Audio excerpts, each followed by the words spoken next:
filmes, tu ne filmes pas. Voilà.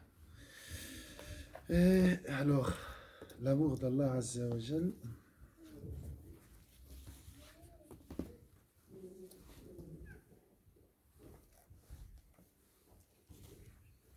Page 140.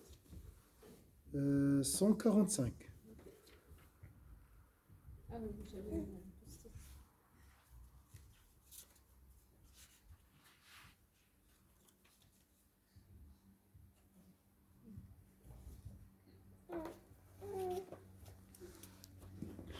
بسم الله والصلاة والسلام على رسول الله. قال وإنما تعظم هيبة البعد وخوفه في قلبي. Alors moi je vous donne la première partie de la phrase et vous complétez.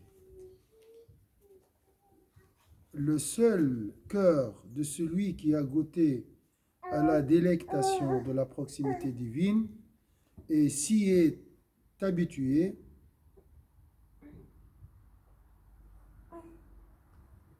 éprouve cette immense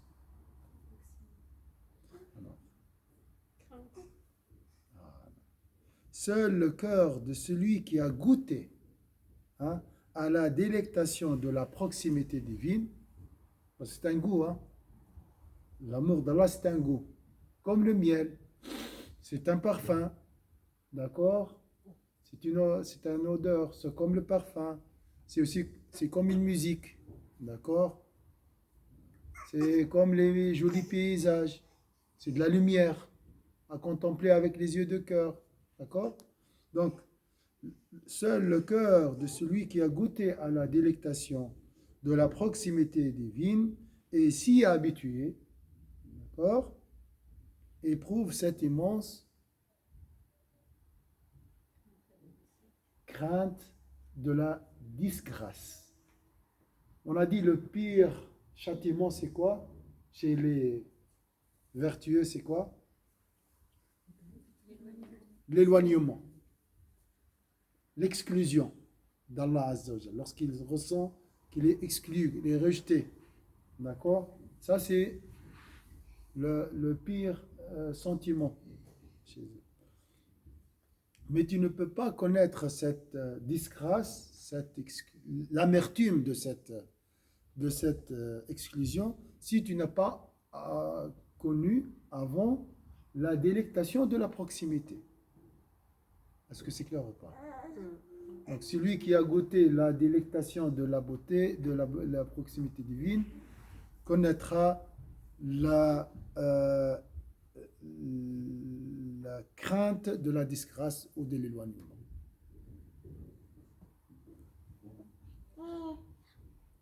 فحديث البعد في حق المبعدين يشيب سماعه أهل القرب في القرب ولا يحن إلى القرب من ألف البعد ولا يبكي لخوف البعد من لم يمكن من بساط القرب.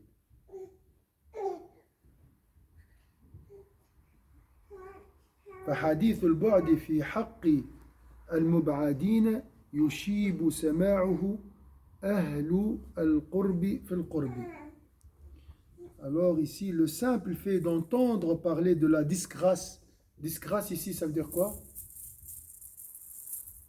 L'exclusion, l'éloignement, exilement, voilà, exil, voilà. Le simple fait d'entendre parler de la disgrâce de certaines personnes trouble l'oreille des gens de la proximité jouissant de cet état de proximité à Dieu. Donc je répète, le simple fait d'entendre parler de la disgrâce, d'accord, de certaines personnes trouble l'oreille des gens de la proximité jouissant de cet état de proximité de Dieu. Est-ce que c'est clair? C'est clair ou pas? Donc les gens qui sont près d'Allah Azza wa Jal et entendent des discours qui parlent de l'exclusion, alors ce discours les trouble. Hein? En fait, on se sent pas bien dans un... Voilà. Pour eux, c'est la catastrophe. L'éloignement d'Allah Azza wa Jal. Pourquoi? Pourquoi pour eux c'est la pire chose qui peut...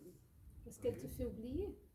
Parce qu'ils ont goûté à la délectation de la proximité. Ils connaissent, ça veut dire quoi, cette disgrâce. Et puis, il y a surtout aussi l'amour. Enfin, quand on aime quelqu'un, Oui. le fait que cette personne nous rejette, ça nous fait mal.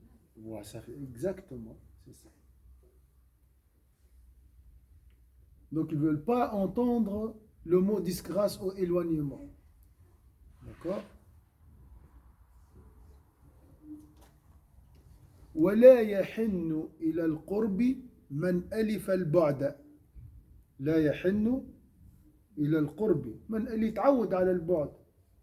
لا يحن إلى القرب. ما يشتاقش. Quiconque en revanche est habitué à l'éloignement. D'accord? Quiconque en revanche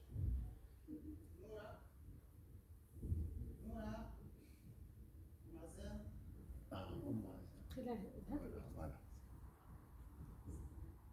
Quiconque en revanche est habitué à l'éloignement n'a pas de nostalgie à la proximité. Est-ce que c'est clair? Donc je répète, quiconque en revanche est habitué à l'éloignement n'a pas la nostalgie de la proximité. Il n'a jamais connu cette proximité. Et tu ne peux pas avoir le désir d'être proche d'Allah. Si tu n'as jamais goûté, comme si tu me demandes d'avoir l'envie de goûter un gâteau que j'ai jamais goûté. Je ne peux pas le désirer. D'accord? C'est la même chose aussi. On dit celui qui goûtera connaîtra. Celui qui goûte connaîtra. Ah non, je déteste cette... Est-ce que tu l'as goûté, cette nourriture? Souvent on lui dit ça. Ah, j'aime pas ça. Goûte. Ah, oui, c'est juste, t'as raison. La même chose avec Allah Azza wa Jal. Pour Allah l'exemple sublime, il faut goûter d'abord. Et celui qui n'est pas habitué, celui qui est habitué à l'éloignement ne désire pas ou n'aura pas la nostalgie de la proximité. C'est clair? ولا يبكي لخوف البعد من لم يمكن من بساط القلب. C'est la même chose, une autre expression de la même manière. Il a dit, et quiconque n'a jamais franchi le parvis de la proximité ne s'émeut, c'est juste, ne s'émeut pas à hein? S'émouvoir, s'émeut, ne s'émeut pas à l'idée de s'en voir écarté. Alors, parce que en arabe, c'est l'inverse. Donc, en arabe, si je traduis, وَلَا يَبْكِي لِخَوْفِ الْبُعْدِ مَنْ لَمْ يُمَكَّنْ مِنْ بِسَاطِ الْقُرْبِ. Celui qui n'a jamais franchi le parvis de la proximité. Ça veut dire quoi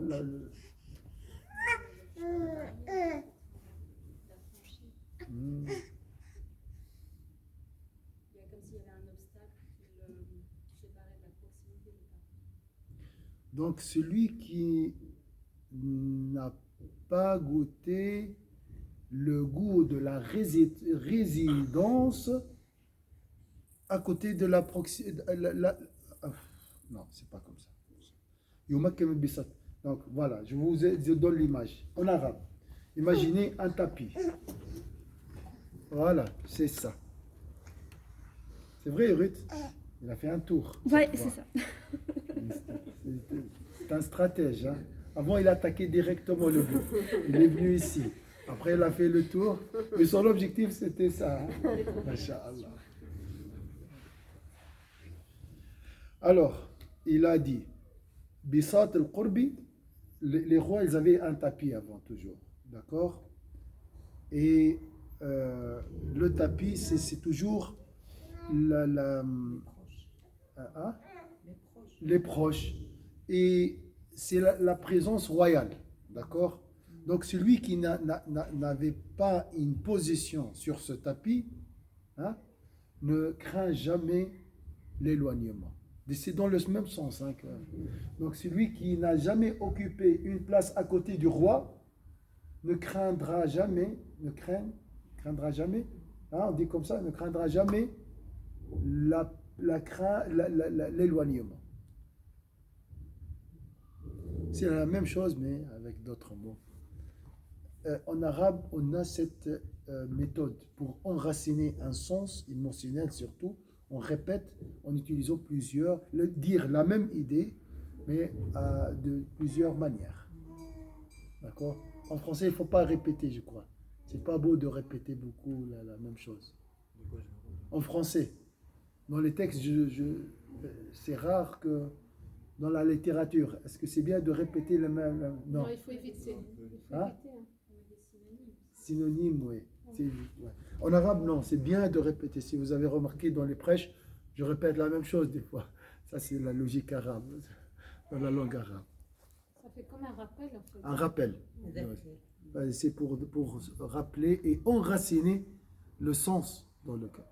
ثم خوف الوقوف وسلب المزيد فإن قدمنا أن درجات القرب لا نهاية لها. Donc on a dit la crainte suprême, supérieure, c'est l'exclusion. Mon bien-aimé me rejette. On a comparé ça au divorce qu'Allah nous préserve. Ça, c'est l'exclusion. Iblis était exclu de la rahma d'Allah Azza wa Jal. D'accord? Nous avons un autre degré, c'est les pieux, les vertueux. Hein? Mais on parle d'un degré qui sont très sensibles à la question de la proximité, parce qu'ils ont goûté à la délectation. D'accord? Ils ont peur de quelque chose moins grave que l'exclusion. Il a appelé ça quoi? Les gnostiques craignent également de s'arrêter et de ne plus bénéficier de nouvelles faveurs. On appelle ça, Allah retire ses bienfaits. Avant, j'avais l'amour de Dieu. Hier, aujourd'hui, je suis réveillé, cœur indifférent, sec, je ressens rien. Ça, pour eux, c'est une catastrophe aussi. Mais moins pire que l'exclusion. Est-ce que c'est clair? Ou pas retirer les faveurs, ne pas recevoir plus de faveurs. Bon. Hein? C'est comme c'est pour la relation conjugale, la séparation. Il n'y a pas de divorce, mais c'est une séparation. Un peu. Je me demande, l'exclusion. Oui. C'est quoi, il y a quoi comme gêne? Parce qu'en fait, on peut toujours être pardonné. Mais là, c'est final. C'est sans recours, là. Mais c'est quoi qui pourrait être final? C'est faire un grand péché ou quelque chose de très, très, très méchant. C'est comme le Houd, les nations qui ont reçu ces punitions, voilà. Comme l'autre. Ou l'autre, voilà. D'accord? C'est vraiment de la mécréance, c'est un châtiment très douloureux. On ne peut pas parler du repentir parce que généralement ce sont des... que Dieu nous protège. Ici, la personne délaisse tout. Ouais. Mais les gens qui vivent maintenant, qui ont envie, il ne faut pas dire c'est Allah qui sait. Oui, on ne peut pas juger, bien sûr. Mais ces gnostiques-là, c'est un autre degré. Hein. On ne parle pas des péchés. Pour eux, le moindre éloignement, pour eux, c'est catastrophique. C'est vraiment... C'est l'exclusion pour eux. D'accord? Ils sont très sensibles. C'est question de degré de sensibilité. De proximité avec Allah. Voilà. Qui dépend de degré de la proximité. Alors, nous avons un autre problème. moins grave que l'exclusion, c'est khawf al-salbi ou al-mazid. Ils ont peur de ne plus recevoir de faveur. D'accord? Ça veut dire quoi, ne plus recevoir de faveur? Que leur niveau de foi soit stable, stagné. Ils ont peur que leur foi stagne. D'accord? Donc, ils sont privés du surcroît. Non, on dit surplus. De surplus. Donc, ils ont des faveurs. Hein? Ils ont des nouvelles faveurs.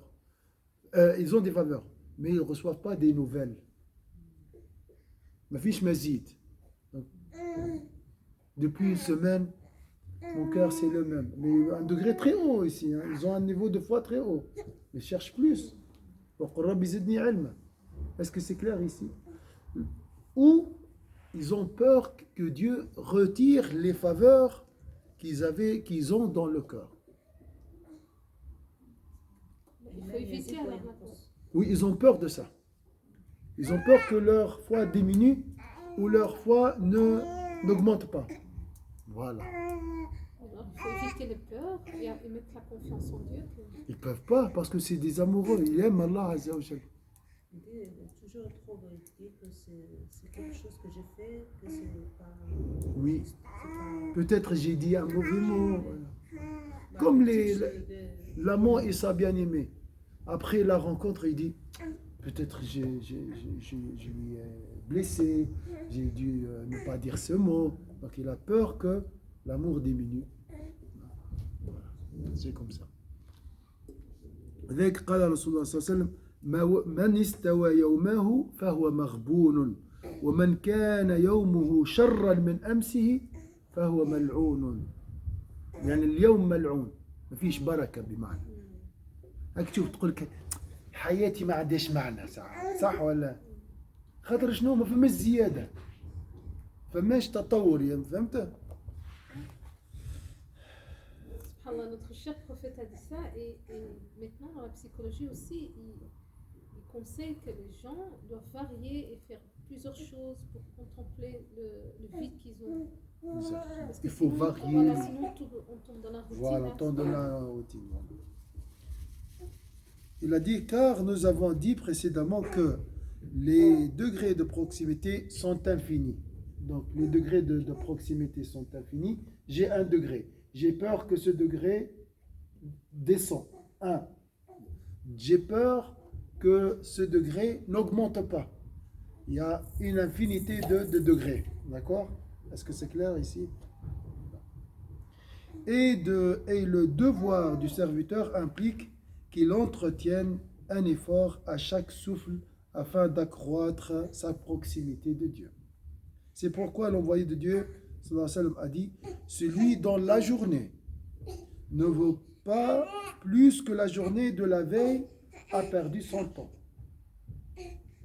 Donc si tu n'augmentes pas, si le perdant est celui dont la journée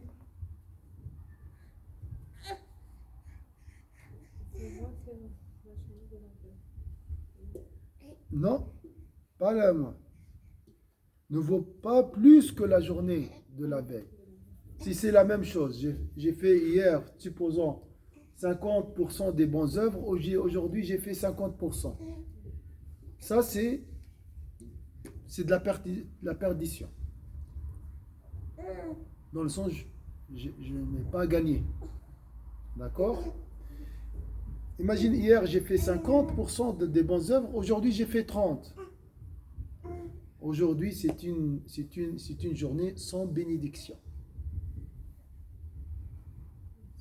Et tu te sens ce regret, ouais, j'ai rien fait aujourd'hui. On dit, j'ai rien. Comparé à hier, bien sûr. Comparé à mon niveau standard, d'accord? Mais après, c'est difficile d'aller en plus. C'est ça. Pour les pieux, ils cherchent toujours le surplus. Avoir plus.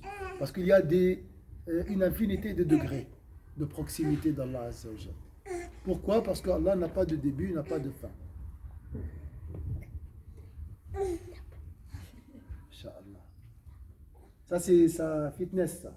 Pour avoir les La muscles. volonté Hein? d'arriver. D'arriver, la volonté. Il y a des frontières Oui, c'est toujours comme ça. qu'il faut respecter. Est-ce que c'est clair ici? Donc, ils ont peur que leur journée équivaut à la journée d'hier. Ou encore pire, que la journée d'aujourd'hui est, comment dire ici, il a dit, vaut mieux que la journée, vaut moins que la journée, que la veille. Ça, on peut prendre en tant qu'exemple pour nous aussi se questionner qu'est-ce que j'ai appris aujourd'hui. Oui, Est-ce que je me suis améliorée dans certaines choses Voilà. Et est-ce qu'on peut tout revoir ou bien on parle uniquement de la religion? alors, c'est valable aussi pour la dunya. C'est la même chose. Parce que comme on a dit, la santé va me permettre à adorer Allah subhanahu wa ta'ala. Oui. C'est-à-dire que si au début je faisais par exemple 5 pompes et que je m'améliore, c'est-à-dire que ça va me renforcer par rapport à... Exactement, exactement. Subhanallah. Oui. C'est une loi, ça. Et pour la religion, c'est encore plus important et plus nécessaire. Parce que c'est lié à ton cœur. Et ton cœur est ton capital. On parle du corps. Mais le corps est lié au cœur. Si le cœur est bien, le corps est bien. Est-ce que c'est l'heure, Sébastien? Non, 21 minutes. 21. Ça suffit, machallah.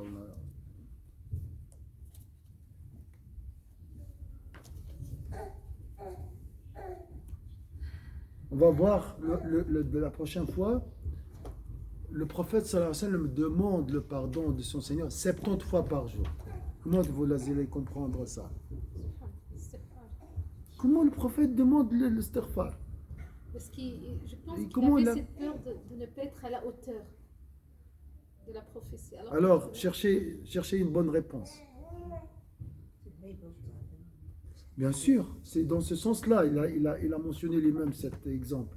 Il a dit le prophète sallallahu alayhi wa sallam, il demande à Allah Azza wa Jalla, il implore le pardon d'Allah 70 fois par jour. Donc, je vous ai raconté l'histoire de l'Asmaïl. Asmaïl a dit, vous m'avez pas posé cette question, ça veut dire quoi? Mon cœur, le cœur du prophète s'assombrit et il implore le pardon d'Allah 70 fois. Il a dit, si vous m'avez posé la question concernant un autre cœur que le cœur du prophète, je peux vous répondre. Mais si c'est la question concerne le cœur du prophète, je ne peux pas vous répondre. C'est le cœur de Sayyidina Mohammed. Logiquement, je peux pas le coco. C'est le cœur de Sayyidina Mohammed. Imagine, tu parles du cœur de Sayyidina Mohammed. En plus. Et le hadith qu'elle a mentionné à Aïcha sur le prophète qui veillait les nuits, qui pleurait. Ça, c'est aussi Oui. Donc c'est comme il regrette. Il y a quelque chose qui... Il a dit, mais là, c'est pas pour implorer le secours d'Allah. C'est pour remercier Allah. Il pleurait par gratitude ici. C'est-à-dire qu'on a toujours gardé en nous la pensée d'être pas encore à la hauteur. Oui.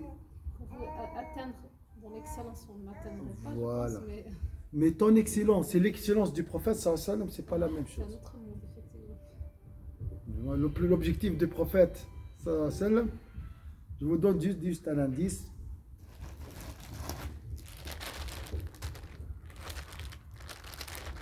On a vu ça avant, peut-être, les gens qui ont su. Donc, ça, c'est le niveau excellence pour nous, humains. Excellence humaine. Donc, le plus pieux sur cette terre. Je ne parle pas du prophète, ça. Ça, c'est le niveau, c'est le top. C'est le summum de la piété. D'accord? Imagine Sayyidina Abu Bakr al-Siddiq, disons, l'homme le plus pieux. Les prophètes, d'accord? Et nous avons l'excellence ou bien la piété comment dire, la piété de notre piété, donc la piété des gens qui ne sont pas des prophètes. Ça, c'est ce niveau, ça, c'est le sommet. Nous, peut-être là, des niveaux ici, d'accord? On grimpe pour arriver à ce niveau. Ça, c'est, pour nous, c'est 100% de piété. D'accord? Est-ce que c'est clair? C'est impossible de le passer. Ça, on ne peut pas le dépasser. Ce degré 100% de piété, qui est inimaginable pour nous, ça c'est pour Saïd Abou Bakr Siddiq, pour les compagnons du prophète, d'accord? Pour les véridiques, pour les rapprocher. Ce niveau suprême, hein, supérieur, c'est le niveau 0 pour les prophètes.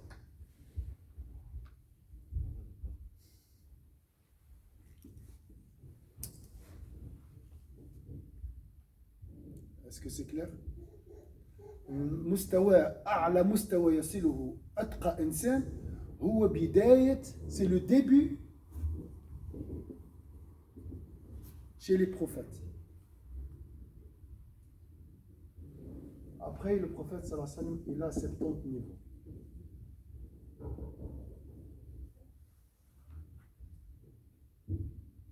De perfection. Donc, lorsqu'il descend d'un niveau, il dit astaghfirullah.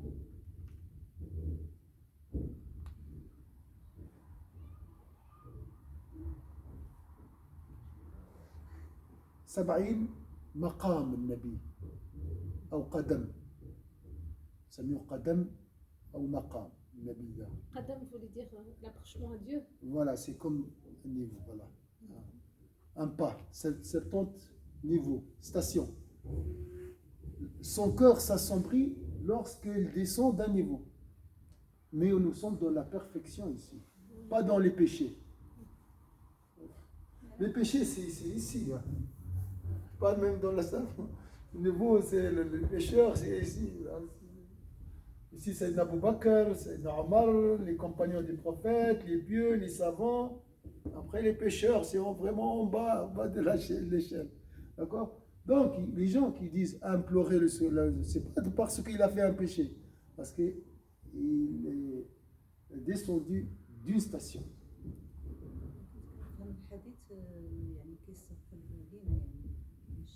Voilà, où il y a des gens qui ont dit, il fait il demande le pardon pour nous. Lorsqu'il voit nos péchés, son cœur s'assombrit, et là il demande le pardon. Mais lui-même, il a donné une autre explication.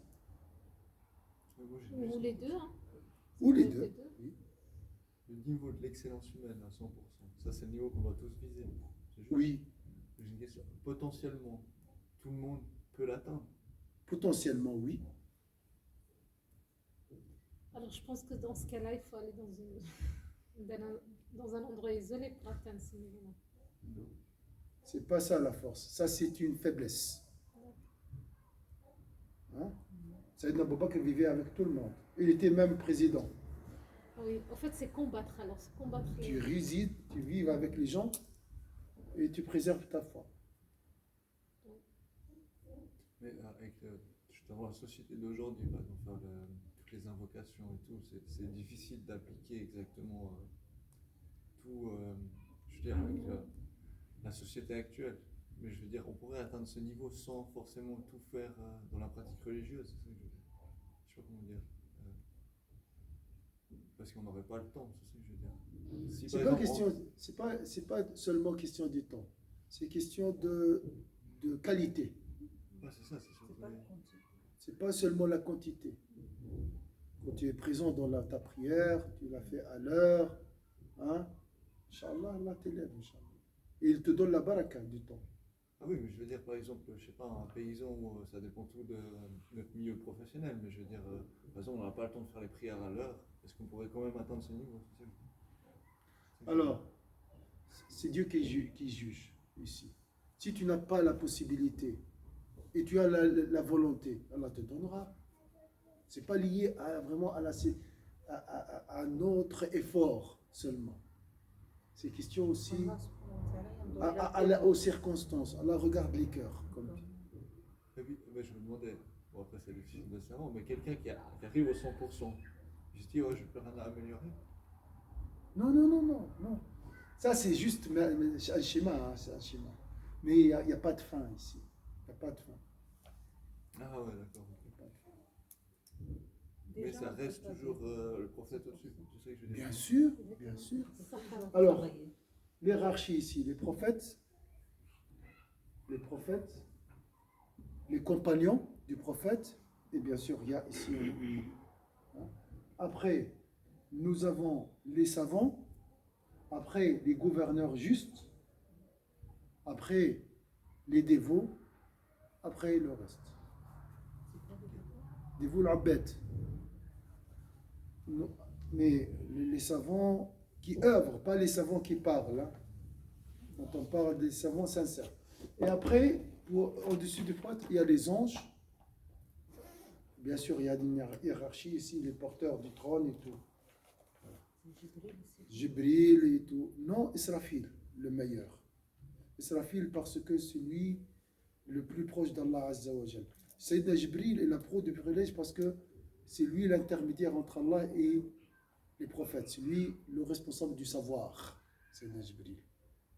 Mais Israfil, c'est dans l'assemblée d'Allah Azza wa Jal. Après, les ulama, ils ont dit, mais Sayyidina Muhammad, c'est la meilleure créature d'Allah. Il est meilleur que les anges. Même. J'ai dit ça, les rapprocher. Oui. Genre, c'est quoi, les 95-100%? Voilà. Il n'y a personne qui atteint le numéro 0 hein, des prophètes. Zéro, c'est très. Du moment qu'on atteint le niveau 0, on est prophète, c'est ça? Voilà, on commence à être prophète. Donc, il y a une séparation quand même. C'est juste nous, pour comprendre, hein, on dit comme ça. Hein, c'est de rapprocher l'idée. D'accord? Voilà. Ça nous encourage, Inch'Allah. Alors, donc, celui dont la journée ne vaut pas plus que la journée de la veille a perdu son temps. Et celui dont la journée, c'est beaucoup de regrets ici, et celui dont la journée vaut moins que la journée de la veille est maudit dans le sens, il n'y a pas de bénédiction, il n'y a pas de goût. Il a dit également, je sens parfois mon corps affecté. J'ai donné cette explication, mais il va l'expliquer lui-même la prochaine. La nuit ou le jour, je demande alors pardon à Dieu 70 fois. Je vous ai donné un peu une idée.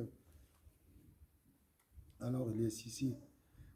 Je peux pas, parce que c'est très important, lié à tout ce qu'on a vu. Le prophète demandait pardon pour ses pas précédents, parce que ceux-ci étaient éloignés de Dieu par rapport au suivant, mais pas les stations ici.